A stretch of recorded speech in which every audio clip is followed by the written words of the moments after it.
Je suis Anne Perbal, chorégraphe, interprète et plasticienne de la compagnie Les Yeux Grands Fermés à Orléans, une compagnie que j'ai créée en 2012.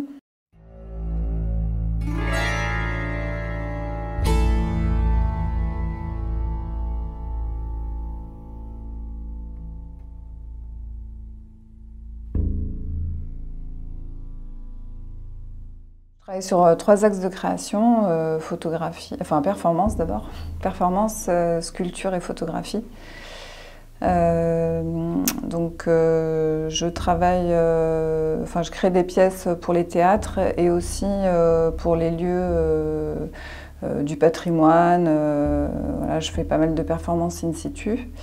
Et puis j'ai toute une activité aussi pédagogique, notamment au Centre chorégraphique d'Orléans, et je travaille aussi avec la Ligue de l'enseignement du Loiret pour des ateliers en milieu scolaire. Ce sont des lieux qui donnaient vraiment une dimension à mon travail, que mon travail était vraiment adapté à ça aussi, parce que je développe des performances déjà à la base sur 1 mètre carré, puisque les performances sont reliées aussi à l'image, à la photographie et à la sculpture. Donc comme j'évolue sur 1 mètre carré et que j'ai besoin de très peu de technique, eh ben, c'est parfait pour danser dans des lieux comme ça. Je travaille une performance pour le Musée des Beaux-Arts de Tours. Donc c'est un duo chant-danse que j'avais travaillé en 2014, enfin que j'avais fait en 2014 pour le Musée des Beaux-Arts d'Orléans avec la chanteuse Daphné Corrigan. Et donc là on est très contents parce que du coup on le refait au Musée des Beaux-Arts de Tours en octobre, le 11 octobre. Et puis un trio chant, flûte et danse pour les 500 ans de la Renaissance à l'Hôtel Grelot à Orléans. Voilà, ça va être un nouveau projet parce que autour du thème de la Renaissance, danser sur des chants de la Renaissance, c'est encore bon. Après, c'est revisité d'une manière contemporaine, mais pour moi, c'est aussi intéressant d'aller vers ça, quoi.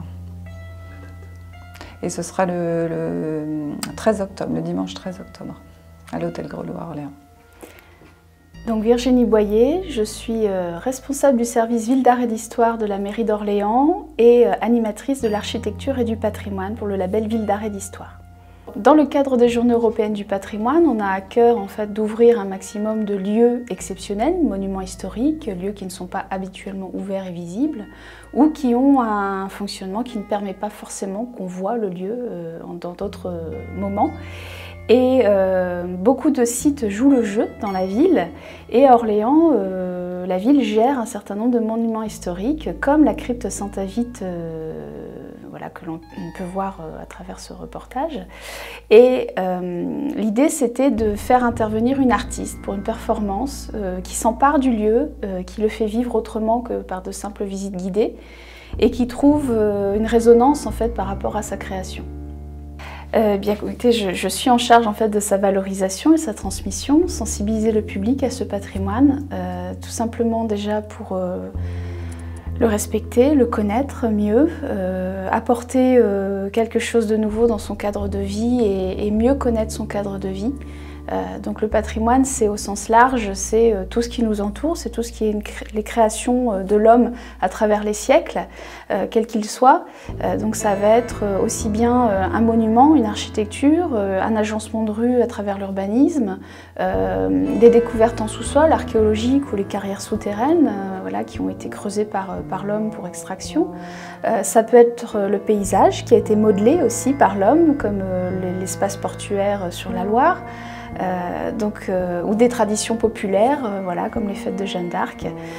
Mon travail, c'est à l'année de faire découvrir tout ça au public le plus large possible. Des enfants à l'école ou pendant les vacances et les adultes sur le temps de programme qu'on leur propose avec des visites spécifiques.